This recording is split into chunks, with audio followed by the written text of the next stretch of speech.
Assalamualaikum warahmatullahi wabarakatuh. Kami dari kelompok 7 ingin mempresentasikan tentang manfaat sumber daya alam bagi manusia. Perkenalkan, nama saya Nikmah Rupikah.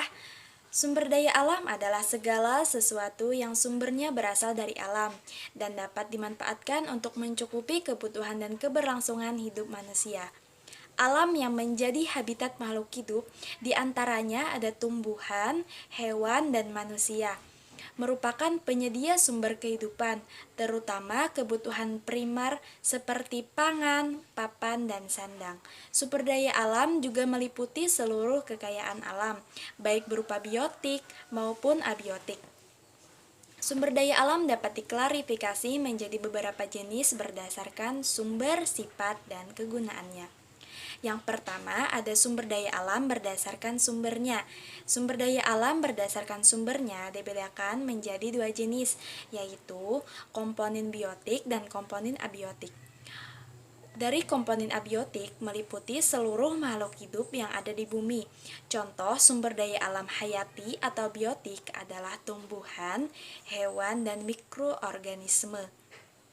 Sumber daya alam yang berasal dari hewan dapat berupa daging, ikan, telur, dan lainnya.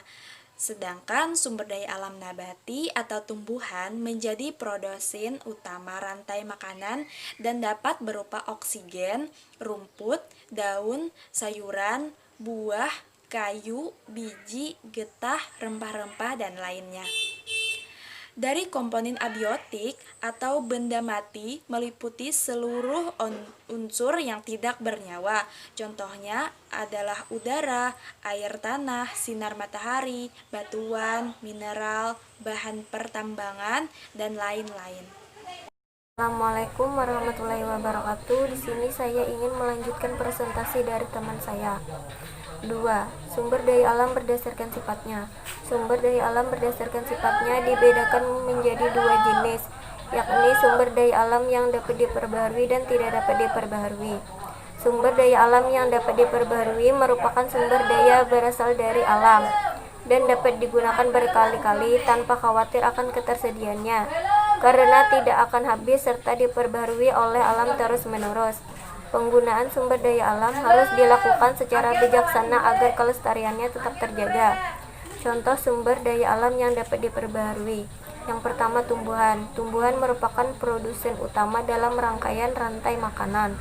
Sebagian besar makhluk hidup selalu mengkonsumsi tumbuhan setiap harinya. Akan tetapi ketersediaan di alam selalu ada, baik tumbuh secara alami maupun melalui budidaya perkebunan atau pertanian. Yang kedua, hewan. Pemanfaatan sumber daya dari hewan dapat berupa daging, susu, kulit, bulu, tenaga, serta kotoran hewan yang dijadikan pupuk. Ketersediaan sumber daya alam hewan ini tercukupi karena hewan dapat berproduksi, misalnya melalui kegiatan peternakan. Yang ketiga, air. Air merupakan faktor utama penyusun kehidupan. Air diperlukan tumbuh untuk fotosintesis, serta dibutuhkan hewan dan manusia agar terhindar dari dehidrasi dan tetap bertahan hidup. Yang keempat, tanah. Tanah adalah tempat tumbuhnya tanaman serta kebijaknya hewan dan manusia di bumi. Di dalam tanah juga terkandung unsur hara yang menjadi penentu kualitas tanah subur atau tidak subur.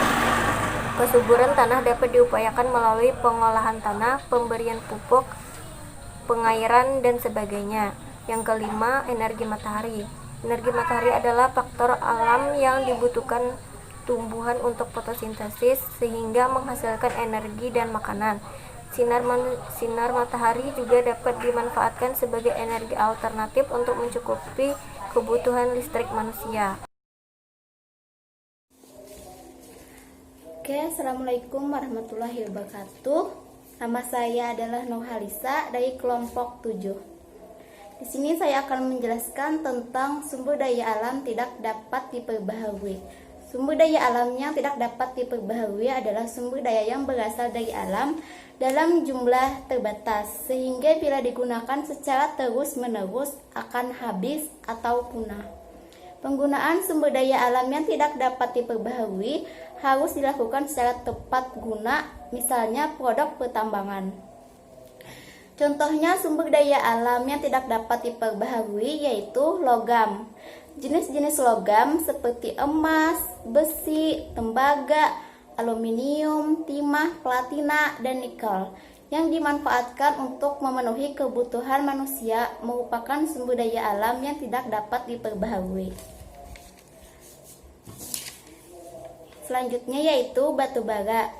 Batu bara adalah produk tambang yang terbentuk dari pembusukan sisa tumbuhan yang menjadi fosil atau batuan.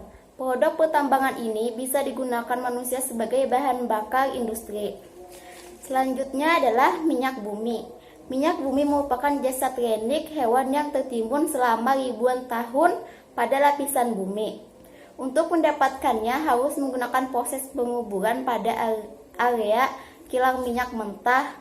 Produk yang dihasilkan dari minyak bumi antara lain yaitu bensin, solar, minyak tanah, parafin, dan lainnya.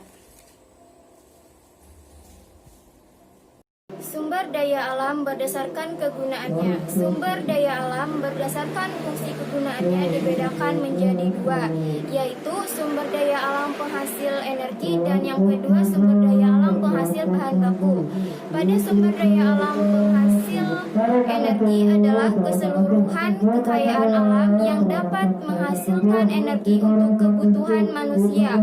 Contoh sumber daya alam yang memproduksi energi adalah air, sinar matahari, angin atau udara, dan gas bumi. Kemudian sumber daya alam yang menghasilkan bahan baku adalah seluruh kekayaan alam yang dapat digunakan untuk menghasilkan produk atau barang yang mempunyai nilai jual dan nilai guna. Contoh sumber daya alam yang memproduksi bahan baku antara lain adalah hasil pertanian, hasil perkebunan, hasil perhutanan, dan hasil pertambangan. Contoh pada hasil pertanian berupa padi, jagung, kedelai, dan lain-lain. Kemudian pada hasil perkebunan berupa buah-buahan dan kopi. Kemudian pada hasil hutan berupa kayu dan non-kayu. Di sini maksud dari non-kayu itu contohnya berupa buah-buahan, getah, resin, madu, rotan, minyak kayu putih, damar, dan sagu.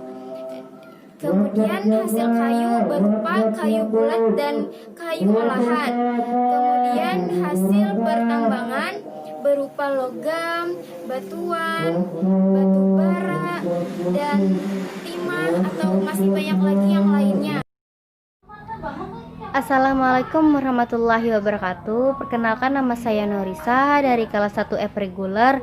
Di sini saya ingin menjelaskan tentang kualifikasi kebutuhan manusia yang bertujuan untuk mencakupi kebutuhan manusia, baik kebutuhan dasar maupun kebutuhan primer ataupun kebutuhan lainnya.